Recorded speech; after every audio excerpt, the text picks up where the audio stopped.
வணக்கம். அ 2 நாளைக்கு முன்னாடி சிறை அப்படின்ற ஒரு படத்த நான் பார்த்தேன். விக்ரம் பிரபு அவர்கள் நடிச்சது. இயக்கியது சுரேஷ் ராஜகுமாரி. அ மற்றும் புதுமுக நடிகர்கள் எல்.கே. ஆகாஷ் குமார், அனிஷ்மா அனில்குமார்லாம் நடிச்சிருக்காங்க. இசை ஜஸ்டின் பிரபாகரன். ஒரு மிக சிறந்த மேக்கிங் இந்த படம். திரைக்கதை எப்படி அமைக்கணும், அது எப்படி ஆர்வத்தோட அந்த 2 மணி நேரம்னா, எப்படி ரசிகர்கள 2 மணி நேரம் சேர் நுனியில உட்கார வைக்கணும், அப்படின்றத மிக சிறப்பாக செய்யப்பட்ட ஒரு படம். மிக அற்புதமான கதை மற்றும் திரைக்கதை. இதுல அற்புதமாக பெர்ஃபார்மன்ஸ் பண்ணதுன்னு பார்த்தீங்கன்னா, அந்த புதுமுக நடிகர்கள். எல்.கே. அக்ஷய் குமார், அப்புறம் அனிஷ்மா அனில்குமார். இவங்க 2 பேரும் மிக அற்புதமாக ஒரு தேர்ந்த, அனுபவம் வாய்ந்த நடிகர்களாக இருக்காங்க. அவங்க 2 பேருடைய பெர்ஃபார்மன்ஸ் உண்மையிலே மனது மனது பார்க்குறவங்கள உருக்குற மாரி இருக்கும். நீங்க மெல்லிய ம மனது கொண்டவர்கள், இதயம் கொண்டவர்கள்னா, கண்ணீர் வந்தாலும் வரலாம். அவ்வளோ தத்ரூபமாக ஒரு அற்புதமான ஒரு உயிரோட்டமுள்ள காதல் ஜோடிகளாக அவங்க நடிச்சிருப்பாங்க. உண்மையிலே இந்த மாரி காதல் ஜோடிகள் இப்ப இருக்கிறாங்களான்றது டவுட் தான். இந்த மாரி உண்மையான காதல் படத்துல காட்டுறதுன்றது ரொம்ப இப்பலாம் தமிழ் படங்கள்ல ரேர் ஆயி போச்சு. டியூடு, டிராகனு அந்த மாரி படங்கள்ல யார் யார்கிட்ட வேணாலும் போகலாம். யார் யார வேணாலும் வச்சுக்கலாம். அப்படின்ற மாரியான கலாச்சாரத்த இந்த நாட்டுல பரப்புற இந்த காலகட்டத்துல, இப்படி ஒருத்தனுக்காக, ஒருத்திக்காக ஒருத்தன் வாடுறது, உயிர குடுக்கன்னு நெனைக்கிறது, அதெல்லாம் ஒருத்தவனுக்காக போராடுறது, அவளுக்காக போராடுறது, அப்படின்னு நெனைக்கிறது, அப்படின்ற ஒரு காதல்ன்றது அட்லீஸ்ட் இந்த மாரி காட்டி, இது இப்படியும் ஒரு காதல்லாம் இருக்கு. இப்படியும் காதல் பண்ண முடியும். ஏனோ தானோன்ற மிருகம் மாரி தான் வாழணுன்ற அவசியம் இல்ல. இன்னும் அந்த சங்ககால காதல் இன்னும் இருக்கு, முடியும். காதல் பண்ண முடியும்னு இந்த படத்துல காட்டியிருக்காங்க. உண்மையிலே அது நிச்சயமா நம்ம பாராட்டணும். இந்த காலத்து இளைஞர்களுக்கு உண்மையான காதல் எப்படி பண்ணணும்? டியூடு மாரியோ, டிராகன் படத்துல வர மாரி அதெல்லாம் அதெல்லாம் சபலம், சபலம். அந்த மாரி சபலம் காதல் கிடையாது. இதுதான் உண்மையான காதல் அப்படின்றத எவ்வளோ போராட்டமா இருந்தாலும் ஒருத்தன் கூட வாழணும், ஒருத்தி கூட வாழணும் அப்படின்றத இந்த காதல் காட்சிகள், இந்த அமைப்புகள் நமக்கு இந்த காலத்து இளைஞர்களுக்கு, முக்கியமா ஜென்சி இளைஞர்களுக்கு பாடம் எடுக்கிறதாவே நான் நினைக்கிறேன். இந்த படத்துல எனக்கு ஒரு விஷயம், இந்த படத்தோடைய கோர் அது என்ன ரொம்ப கொஞ்சம் அது ஒண்ணுதான் எனக்கு உறுத்துச்சு. மத்தபடி இது மேக்கிங் எல்லாம் மிக சிறந்த மேக்கிங். திரைக்கதை அற்புதமான திரைக்கதை. அற்புதமான ட்விஸ்ட்டுகள்லாம் வச்சு பண்ணியிருக்காங்க. நெனச்சு பார்க்க முடியாத எண்டிங்கு அப்படியெல்லாம் வச்சு நம்மள ஹாப்பி எண்டிங் தான் இது. Happy ending. பட் நான் கடைசி வரைக்கும் என்ன ஆகுமோ, ஏதாகுமோ அப்படின்ற ஒரு பதட்டத்துல வச்சு, அது ஆர்வத்த தூண்டி, அதுதான் அந்த படத்துடைய வெற்றி. பட் இந்த படத்துடைய கோர் தான் என்ன ரொம்ப கொஞ்சம் வருத்தம் படுற மாரி செஞ்சது. இந்த கோர் என்ன அப்படின்னா, என்ன சொல்ல வராரு டைரக்டர்ன்னா, இங்க முஸ்லிம்கள தீவிரவாதிகளா பார்க்காதீங்க. எல்லா முஸ்லிம்களும் தீவிரவாதியா பார்க்காதீங்க. இந்த அரசாங்கமும் சரி, மக்களும் சரி தீவிரவாதிகளா பார்க்காதீங்க அப்படின்னு சொல்றாரு. பட் இங்க யாரு முஸ்லிம்கள தீவிரவாதியா பார்த்தது? எந்த அரசாங்கம் பார்த்தது? எந்த பொதுமக்கள் பார்த்தாங்க? அந்த படத்திலேயே ஒரு ஜாதிக்காரங்க அதிகமா இருக்கக்கூடிய அந்த இடத்துல ஒரு முஸ்லிம் துணி வியாபாரம் பண்ண வராரு, உழைக்கிறாரு. அவர் மட்டும்தான் அந்த ஊர்ல முஸ்லிம். உழைக்கிறாரு, வீடு கட்டுறாரு, வாடுறார், மனைவியோடு வாடுறார். இதே மாதிரி ஒரு முஸ்லிம்கள் அதிகமா இருக்கக்கூடிய, டாமினண்டா இருக்கக்கூடிய இடத்துல ஒரு ஹிந்துவோ, இல்ல வேற கிறிஸ்டியனோ இப்படி வாழ்ந்துட முடியுமா? அப்படின்னு நம்ம யோசிக்கணும். மனசாட்சி தொட்டு நம்ம யோசிக்கணும். அந்த மாதிரி முடியுமா? ஒரு சொந்த வீடு வாங்கி நம்மளால வாழ முடியுமா? அப்படின்னு நம்ம பார்க்கணும். வாழ விட்டுருவாங்களா?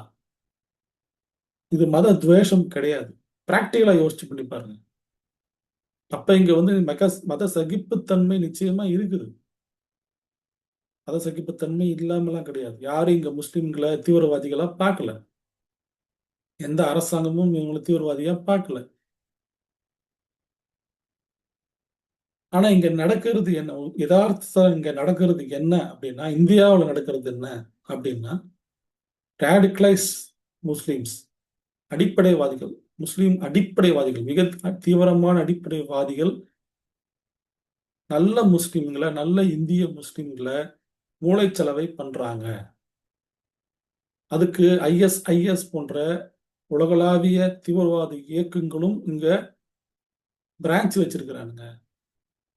அவனுங்க அவனுங்க இந்த இங்க அடிப்படை முஸ்லிம்களை உருவாக்கி அவர்கள் மூலமா நல்ல முஸ்லிம்களையும் மூளைச்சலவை செஞ்சு அவங்களையும் இந்த நாட்டுக்கு எதிராக திருப்புறாங்க. அதுதான் இங்க நடந்துன்னு இருக்கு. அதான் இங்க யதார்த்தம். பாத்தீங்கன்னா ரீசெண்டா இங்க டெல்லியில ஒரு குண்டு வெடிப்பு நடந்தது, கார் குண்டு வெடிப்பு நடந்தது. அதுல ஏராளமாக இறந்தாங்க. அதை செஞ்சவங்க யாரு? டாக்டர்ஸ். அதுல அந்த குண்டு வெடிப்பு பண்ணது, அதுக்கு திட்டம் போட்டது எல்லாமே டாக்டர்ஸ். ஸோ இந்த டாக்டர்ஸ் எல்லாம் முஸ்லிம்கள், முஸ்லிம் டாக்டர்ஸ். அவங்க படிச்சவங்க. அவங்களுக்கு எந்த வாய்ப்பும் இங்க மறுக்கப்படல. அவங்களுக்கு தீவிரவாதிகளா இந்த அரசாங்கமோ மக்களோ நினைக்கல. அதனாலதான் அவங்க டாக்டர்கள் ஆனாங்க, வேலை செஞ்சாங்க, எல்லாம் செஞ்ச அவங்களுக்கு இந்த வாய்ப்புகள்லாம் கிடைச்சது. பட் அவங்க என்ன இந்த ரேடிகலைஸ்ட் முஸ்லிம்ஸ், இந்த அடிப்படை தீவிரவாதிகள் இந்த டாக்டர்ஸ்களை மூளை சலவை செய்து இந்த நாட்டுக்கு எதிராக திருப்பி விட்டதுனால அவங்க தீவிரவாதியா மாறிட்டாங்க. 2023 தீபாவளி அன்னைக்கு முந்தா நாள் கோயம்புத்தூர்ல ஒரு சிவன் கோயிலுக்கு முன்னாடி ஒரு கார் வெடிச்சிருச்சு. முதல்ல அது சிலிண்டர் வெடிப்பு அப்படின்னாங்க. அப்புறமா அது தீவிரவாத தாக்குதல்னு ப்ரூவ் ஆச்சு. அங்கேயும் அது பண்ணது ஒரு சாதாரண ஒரு முஸ்லிம் தான். அவரையும் மூளை செய்யப்பட்டு அவரும் தீவிரவாதி ஆக்கப்பட்டார். இங்க தமிழ்நாட்டிலையும் இந்தியாவிலையும் இந்த மாதிரி ஐஎஸ் தொடர்புடையவர்கள் இங்க இருக்கிற நல்ல முஸ்லிம்களை தீவிரவாதிகளாக மாத்தின்னு இருக்காங்க. ஸோ இந்த படம் எதை சொல்லணும்னா அவங்கள தான் கண்டிக்கணும். ஏன்னா இந்த படம் எதை கண்டிக்குது? இந்த சமுதாயத்தின் மேலேயோ அரசாங்கத்தின் மேலேயும் தாழ்வு மனப்பான்மையை உண்டு பண்ணுது. அவங்களே குற்றம் சாட்டு, நீங்க தான் தீவிரவாதியா பாக்குறீங்க அவங்கள. இங்க இருக்கிற பெரும்பான்மையான மக்களும் சரி, இங்க இருக்கிற அரசாங்கமும் சரி, இவர்களை தீவிரவாதியாக பார்க்கவில்லை, நடத்தவில்லை. ஆனால் இந்த மாதிரி அடிப்படைவாதிகள், தீவிர அடிப்படைவாதிகள் அவங்கள நல்ல முஸ்லிம்களை மூளை சலவை செய்து தீவிரவாதிகளா மாத்தின்னு இருக்காங்க. இன்னும் நடக்குது, திரைமறைவில் நடக்குது. அப்பப்போ சில தீவிரவாத தாக்குதல் மூலமாக அது வெளியே வருது. அதை இந்த படம் சுட்டி காட்டணும். அதுதான் உண்மையா இங்க நடக்கக்கூடியதான் ரியாலிட்டி நடக்கக்கூடியதே தவிர இங்க முஸ்லிம்களை இந்த இந்திய சமுதாயமோ அரசாங்கமோ தீவிரவாதிகளாக பார்க்கவும் இல்லை, நடத்தவும் இல்லை. அதனால மக்களுக்கோ அரசாங்கத்துக்கோ இந்த படத்தின் மூலமா பாடம் எடுக்க அவசியம் இல்லை. யாருக்கு பாடம் எடுக்கணும்னா, நீ இந்த முஸ்லிம்களுக்கே பாடம் எடுக்கணும். நீங்க இந்திய முஸ்லிம்கள், இந்த நாட்டின் சகோதரர்கள், இந்த நாட்டின் மக்கள், நீங்க இந்த அடிப்படைவாதிகள் பேச்சு கேட்கக்கூடாது. இந்த அடிப்படைவாதிகளோட பின்னாடி நீங்க போகக்கூடாது. நம்ம நாட்டுக்காக தான் நீங்க இருக்கணும் அப்படின்னு அப்படிதான் உங்களுக்கு பாடம் எடுக்கணும். நீங்க எங்களோட சகோதரர்கள் அப்படின்னு எடுக்கணும். ஆனா அது இந்த படம் முற்றுமாக தவிர்த்து விட்டது. வேற வரையான ஒரு கண்ணோட்டத்தை கொடுக்குது. இந்த நாடும் நாட்டு மக்கள், பெரும்பான்மையான நாட்டு மக்களும் இவங்களுக்கு எதிராக கண்ணோட்டத்தோட இருக்கிற மாதிரி அது காட்டுது. இது ஒரு தவறான ஒரு கண்ணோட்டம்னு எனக்கு தோணுது. அதை நான் பதிவு பண்ணணும்னு நான் விரும்பினேன். இங்க திருப்பரங்குன்றத்துல நம்ம ஒரு தீபத்தூண்ல பாரம்பரியமா ஒரு விளக்க நம்மளால ஏத்த முடியல. ஏன்னா அங்க கலவரம் வரும் அப்படின்னு. யார் கலவரம் பண்ண சொன்னா? பெரும்பான்மையான முஸ்லீம்கள் சொன்னாங்களா? அங்க ஏத்தக்கூடாதுன்னு எந்த முஸ்லீமாவது சொன்னாங்களா? அரசாங்கத்துக்கிட்ட அரசாங்கமே தான் செய்யுது இந்த வேலைகள்லாம். அதனால இங்க அவங்களுக்கு எந்த விதமான பாதுகாப்பு குறைபாடுகளோ உரிமை குறைபாடுகளோ எதுவுமே இங்க நடக்கல. இங்க நல்ல முஸ்லிம்கள் இருக்கிறாங்க. என்னுடைய சிறந்த நண்பர்கள் எல்லாமே நல்ல முஸ்லிம்கள். அவங்க என் கோயிலுக்கும் போவாங்க, நம்ம பிரசாதம் கொடுத்தா வாங்கிப்பாங்க, எல்லாம் செய்வாங்க. சிறந்த நண்பர்கள் இருக்கிறாங்க.